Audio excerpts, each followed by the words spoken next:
Corner Crew? Welcome back to another episode of the Hip Hop Happy Hour podcast. I am your host, as always, Brad Bailey. I want to give a shout out to y'all for tuning in once again. And we're going to get right into our episode. I have a guest from Massachusetts representing. If y'all have been part of the local scene, you have seen him around. And if not, we're going to bring him up so you guys can get familiar. So let's bring up AV-8. Oh, peace, y'all. What's good? What up, bro? What up? Not much, man. It's a pleasure to be here. Yeah, I'm definitely excited to be talking with y'all. How about you? Thank you for coming on the podcast, man. Thank you. You know, same shit, different day, bro. You know how we do. I hear you, man. I hear you. The way we like to run this, I want you to tell us who you are and what you're about. All right. Well, yeah. Name's AV-8. I've been doing this for about like 4 years now. I kind of just got like a little more like picking up a little more in the past couple of years or so. And that's when I just established my label, Respected Rejects, which is definitely like, yeah, I've been doing a lot of different events like between like music and like kind of different things, like even art shows and stuff under the brand. But so yeah, honestly, when it comes to what I'm about, I'm definitely just trying to about bringing all like, pretty much all the different elements into this in some type of form when it comes to like art and the music and stuff. Like it's very important for me to have like a very cohesive experience with all that and kind of just find a way to just kind of bring all the older elements into the new, like into the now, right? Basically. Right. I feel you. So where are you from, bro? I'm from Leominster, Massachusetts. Yeah, I've been here pretty much my entire life.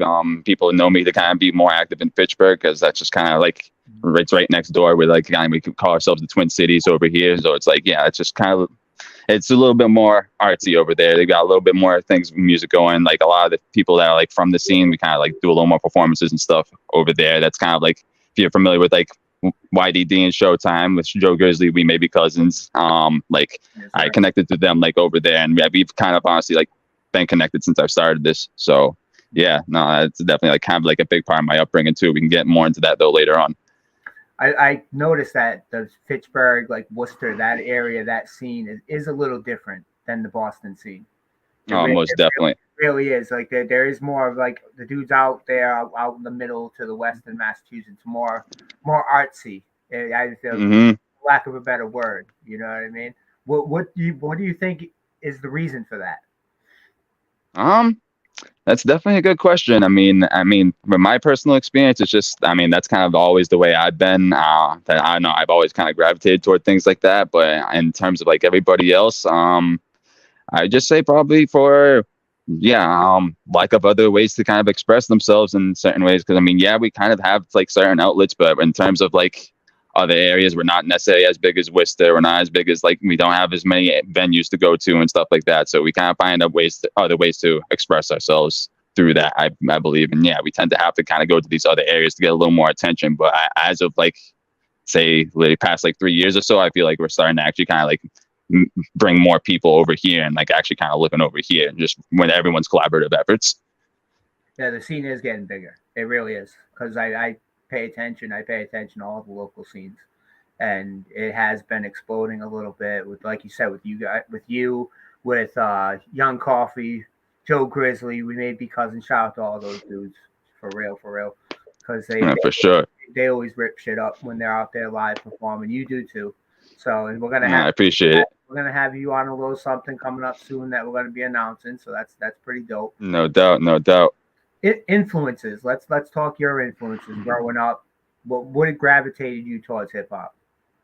What gravitated me toward hip hop, honestly, I'd say really like, I mean, shout out to my dad, because he's definitely a big thing with that, and he's kind of like, he's a young father too. Like, I mean, he'd be 27 years old. He's about almost the same age as you. So it's like, there's really not much, not too much of an age difference there. And he's the one who really showed me like a lot of stuff. I mean, he even recorded like music kind of when he was younger and even up and when I was younger too. So I kind of got like a very like early like experience, kind of just being able to see some of the process and stuff. And even when I got a little bit interested into that, like doing hip hop on my own, he was definitely a big influence in like helping me actually find a platform and how to do that type of stuff. Like he kind of helped me get my first softwares and taught me a few different things like that. So yeah, like shout out to him when it comes to like all that kind of like behind the scenes stuff. But when it comes to just like strictly the music too, I'd say like, yeah, really like a lot of the first things I was listening to was There was Tupac, there was Helter Skelter. Like I got into Sean Price wicked early. I talk about that a lot. Who else was I listening to back then? But yeah, Tupac, Sean Price, Mobb Deep, Wu-Tang. Those were like a lot of things I was listening to like very early on, kind of like in contrast to like what a lot of people in my grade were listening to at that time. Like I like the certain things my grade was listening to, but I don't know. I just kind of caught on to the timeline with things a little bit differently, just because I had my dad directly influencing what I was listening to, and he was kind of an underground hip hop head, you know. So it was just definitely different. Now, being 27 and what you just said about your grade, your people in your peer group being different, listening to different things, how did that make you either stand out or be involved with your peer group that wasn't listening to the same thing you were? Am I repeating that question again? So what you had said about you listening to different things in your peer group and you're being young, 27 years old. How did your influences, like when you're within your own peer group that don't listen, how did you, let's say, I'm trying to find the right exact word here and I can't really find it. Sometimes that no doubt. Yep. No, I feel you. We're live. But how did that integrate you into your peer group that wasn't like in school? Were you different than everybody else, or did that help you? Yeah, I definitely say in a way I was definitely different than everybody else, man. And kind of everybody knew that. I mean, I definitely was always kind of like, I wouldn't say I was ever the super popular kid either. I was kind of like almost like I always kind of considered myself like an outcast, but at the same time, a lot of people kind of knew who I was. They knew just that I was different for things. And now, like, be like, I don't know, every now and then, like the people that knew me for all that type of stuff back then, they see what I'm doing now, and it's like, yeah, I don't know, they can see that I'm still like very much influenced by the things that I was back then, and I still kind of try to do what I can to express that, and just even other certain things too, just because the fact that I was like, yeah, I don't know, just out being in band and knowing like a lot of instrumentalist players and stuff. Like there's a few songs where I even kind of incorporate like people like that too. Like on one of my songs, on my mind, that one of my friends, he was the same person that was actually playing the bass for We May Be Cousins at that show. He does like the whole like guitar like solo and stuff on my music and stuff like that. So like just little things to make my music different than everything else like that definitely like still stands out today. Yeah, you definitely got to try to stand out, especially in this flooded market. We talk about how definitely we talk about how flooded the market is a lot in this show. And yeah, no, it's crazy. It's a blessing and a curse. It's good to have like the access and be able to get things out there, but just making yourself stand out, it's definitely like more of a challenge for sure. Oh, it definitely is. And with social media, the way things are, you'll see people getting hundreds of thousands up to millions of views for some bullshit, and you can barely get heard sometimes, and it's tough. It does weigh on you. It must weigh.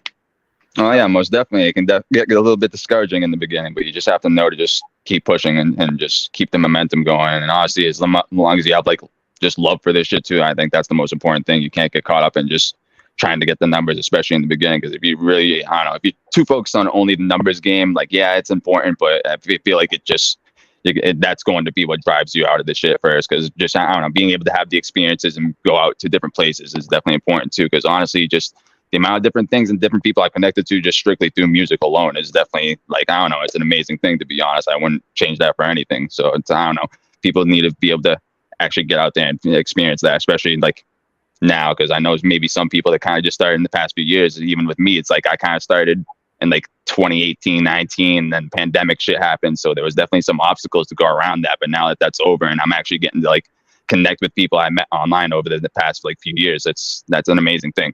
Right. I think since the pandemic, the sense of community has grown a lot more than what it was before the pandemic. We have come together a lot more since we've been let out the house, for sure. Oh, I agree for sure. But we have a little segment around here we like to call "What's Your Issue?" It could be a little pet peeve, or it could be an issue that you really want to take a stand on. So, AV-8, what's your issue, bro? I mean, I could definitely say like a few things if we're talking about like music and stuff. I don't really want to just jump on just things like when it comes to like, I don't know, I'm very big on live performance and people like actually taking their time and taking their care with that, because I feel like that's something that it's, I don't know, it's if you don't have the good live performance, it can definitely scare away like a lot of potential audience and stuff. And just, I don't know, me being behind the scenes and seeing certain things like that, I really don't like when I can tell people don't practice their stuff, when they can kind of just jump on things like that. So that's definitely one thing.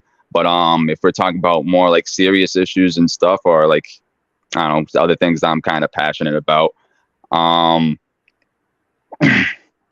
talk about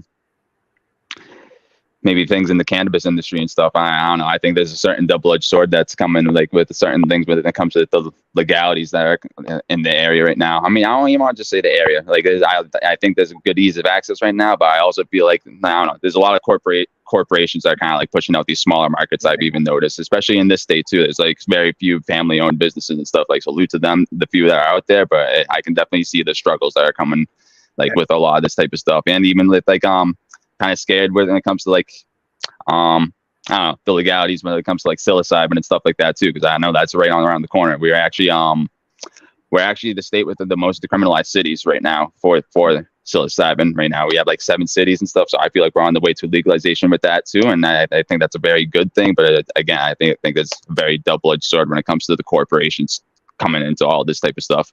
That's usually what happens, is something becomes so big that the federal government's going to swoop on in, and they're going to take over, just like tobacco, just like alcohol, and there's going to be all these levied.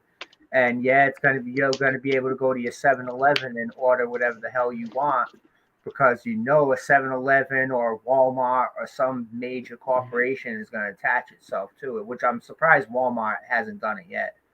For sure. Really surprised Walmart doesn't have its own dispensary inside their building, because they got nails, they got hair, they got damn near everything. Everything on at Walmart, you know what I mean?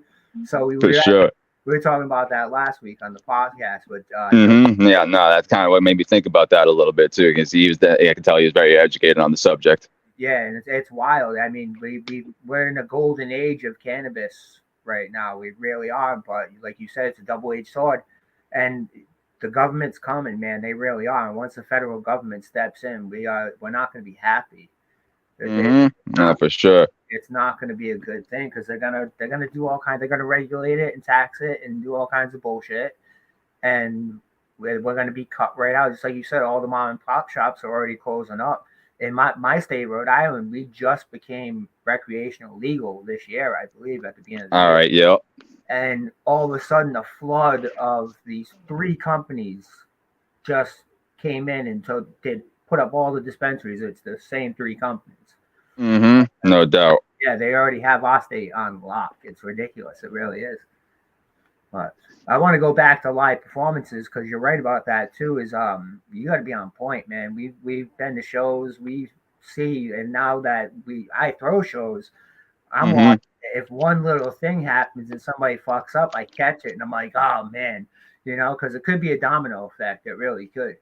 Most definitely. But also when it comes to that too, I feel like one thing that's very important, which might, I don't know, maybe not be very obvious at first if you're kind of just getting used to it. But if you do somehow like slip up, or something does kind of go wrong technically, whatever, I feel like knowing how to just keep everything going and keep the energy going, knowing how to keep the presence and keep everyone engaged regardless is something that's very important. Because I mean, even just going to shows as a fan, I've even seen I've seen some big acts even slip up every now and then, but it's just the way they keep everyone entertained and know how not to just kind of, I don't know, sulk in the moment, If you know how to keep everyone like happy and you can just still be hyped up and stuff, it's going to still be a good performance nonetheless. Like, shit happens, we're human.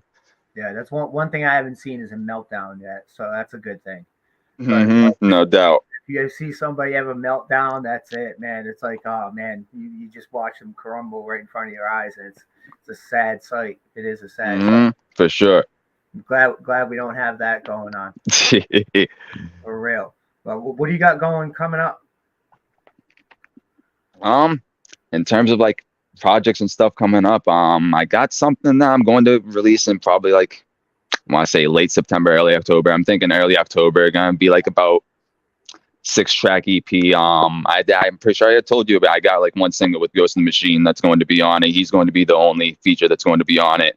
And then it's going to be all from this. It's going to be all from this producer, Young Link. He actually had the same dude who produced the whole We May Be Cousins project. So he's going to be doing this whole EP for me too. We've kind of been I've been working on it for a while and kind of been sitting on it, rearranged a few different songs and stuff. But yeah, no, I'm definitely excited to kind of get that out there just because compared to like my past works, it's definitely like a big contrast, a little more soulful. The BPM's a little bit slower, and yeah, I'm kind of experimenting with my flows a little bit differently, especially compared to a Change of Direction, which is the EP I released earlier this year, and that's fully produced by me. That's a little bit more like kind of like up tempo. I consider that kind of like I'd say it's more kind of on the traditional like classic boom bap side with that one. But yeah, this is definitely a little bit different. And then a little bit after that, I got a full project that's like it's almost ready. I'd say it's about 60% ready. I don't want to talk too much about that, but yeah, it's gonna be like a full album, and I'm definitely excited for that. It's gonna be either end of the year, early 2024, but I'm leaning toward early 2024. Yeah, it's good to stay busy. It really is.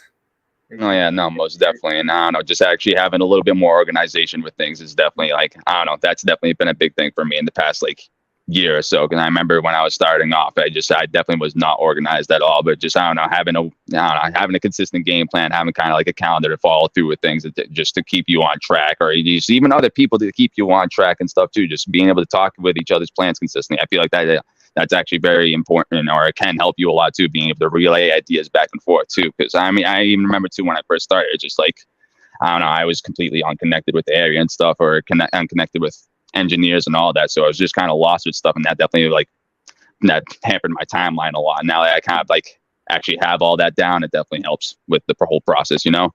Yeah, it definitely does. And having a good team, you're right. You know, you have to have a good team behind you. Even if Yeah, it's most definitely. one or two people, you could do something with two really good, strong, solid people behind you. You could do some big things. You really could. Exactly. A lot of people don't see that. So a lot of people want to go gung ho and try to be Mr. Solo act, and it doesn't work that way. You're gonna end up. No, it never works like that. No, you need help. You really do, and a lot of people don't like to ask for help, and that's a shame.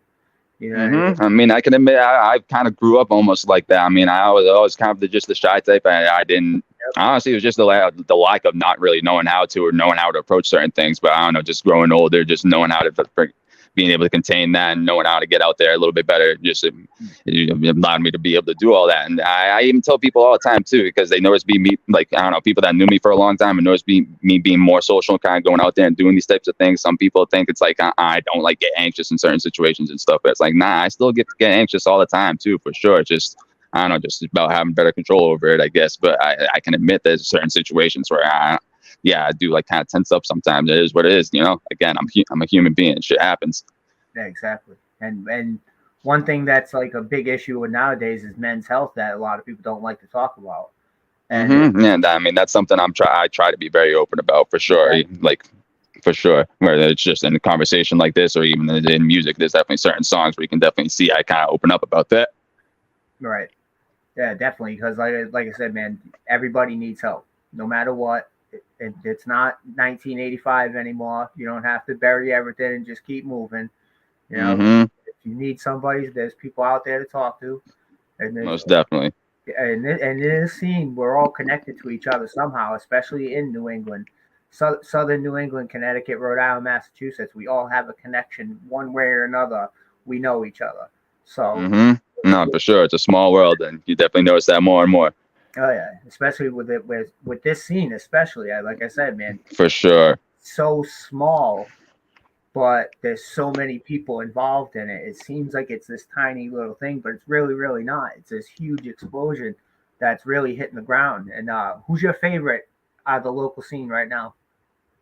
The local scene, I'd say probably honestly, Weapon's one of them for sure. He was the kind of like actually one of the first people that really kind of got me like connected to like a lot of the people in this like specific area for sure. SD Nack's definitely one of them as well. I'd say probably them two for the top of the local area. But and then if you go to my city too, then it's like shout out to We May Be Cousins. I really love Your Dad does so the work too. Like this one project he has with Grubby Paws is amazing. And there's a couple other people that are putting in work too in my area too that are just it's really dope. Yeah, it really is. It really is. Everybody's putting it down hard. It really is. For sure. I think pandemic again, going back because everything, it's almost like BC and AC, the pandemic. It's everything before the pandemic and everything afterwards. And afterwards, it just seems like more of a community. It really does. Hmm. Everyone's starting to help each other out because before that, it was like everybody, every city was, no, I'm doing my thing over here, you do your thing over there. And that's hip hop. There's territorial and competitive. Yeah, it is what it is. But I mean, and at the same time, the connection and then like I don't know, just making the scene all part of one. And I think that's also part of the hip hop thing too. Yeah, and I mean, I think it's cool that I actually have like those certain regional sounds and stuff, which I almost think is a dying thing. But at the same time, it's important to connect. Yeah. Regional sounds by like state to state, yeah, definitely dying off. But southern and west coast and east coast, that'll never go away. They'll always have that flavor. It has to. Most definitely, I agree with you on that. It has to. So back to live shows. What was the best show you've ever done? The best show I've done. I'd say honestly, a lot of the best shows I've done were probably in like kind of the best year, doing like some of these festivals and stuff. I'd say I probably put two of them being one probably the show that I hosted last year in July. That was for that. I feel like one of the best shows that I did. It wasn't one of the biggest shows in terms of the amount of people there. It was, but there was a decent turnout. Very good experience. I feel like I curated it well, and it was at the time it was a very good way to just to display just my growth at the time. And I'd say like right around that time, kind of like because I was like last year around 2022. I feel like that's almost around the time I kind of hit my 10,000 hours with everything and kind of learned that my breath control and all that stuff. Cause I definitely didn't have that down pat when I was a little bit younger and doing this stuff, you know? So yeah, just around then was when I started to get that kind of skill. And then even more recently, I'd say probably one of my other best performances was, it's a good question, but, I think I would say probably the festival last year in Fitchburg, which was the River City Rhythm and Rock Festival, which I'm going to be doing again in about a few weeks for the second annual one. Yeah, that was like one of my first longer sets. Yeah, a lot of my sets before then were kind of like 10, 15 minutes. And I've been like more recently starting to get into kind of like the 20, 30-minute sets every now and then. So it's like, yeah, I mean, now I'm starting to get that kind of flow and just being able to work with people like that. I think that's a cool thing too. And also just more recently too, actually being able to actually work with different people on stage too, kind of being certain people's sets and stuff like that too. I feel like that's, I don't know, I'm very appreciative of those moments as well too. Even if they're not my sets, I feel like some of those shows where I kind of jump into other people's sets in the past year are some of my best sets.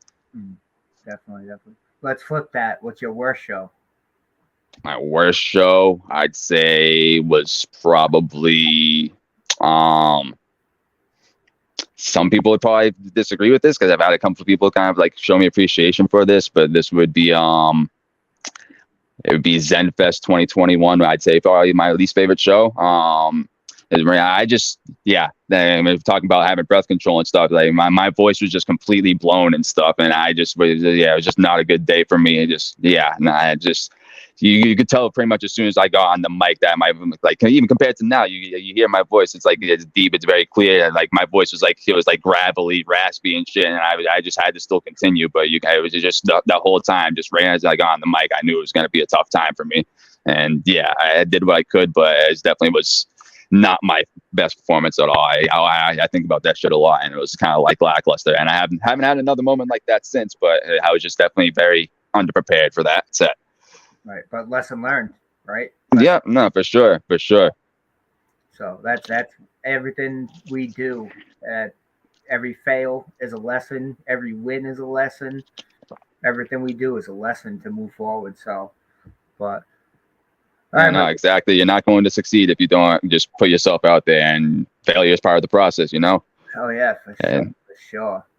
But we're going to be coming to the end of the Hip Hop Happy Hour tonight. And so I just want you to plug yourself, time to shamelessly self-promote. Tell us where we can find you, what you got coming up, what you have in the past, where we can buy your shit.